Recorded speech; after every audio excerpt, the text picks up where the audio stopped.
জানি না আমার সাথে আর কতদিন এগুলো চলতে থাকবে, কবে যে সব কিছু ঠিকঠাক হবে। বিয়ে ইজ নট বিয়ে। যারা ভাবছো যে জাস্ট বিয়ে করে নিলাম আর পুরো ঝামেলা চুকে গেল, সেটা একদমই না। বিয়ের পর যে বছর ধরে তোমাকে নতুন বউর মতো সেজেগুজে থাকতে হবে, সেটা তোমার ধারণারও বাইরে। এই যে আমাকেই দেখো না, আমার বিয়ের প্রায় 2 বছর হতে চললো, কিন্তু এখনও নতুন বউকে দেখতে আসার পার্ট শেষ হয়নি, এখনও চলছে। তেমনই আজকেও আমাকে একজন দেখতে আসবে, যিনি আমার বিয়েতে আসতে পারেননি কোনো কারণবশত। তো তিনি আমাকে আজকে দেখতে আসবে, তাই আমি সকাল সকাল উঠে একটা রেডি হয়ে নিলাম। এবার রেডি যে হবো, যা গরম রৌদ্র, সে কি আর নতুন বইয়ের মতো সাজা যায় তোমরাই বলো।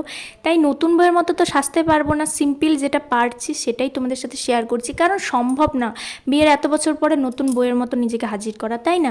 কারণ এখন সব কিছুই আলাদা, এখন মনে হয় না, সেই ফিলটাই আসে না, কারণ আমার মধ্যে সেই নতুন বইয়ের না গন্ধ আছে না কিছু আছে।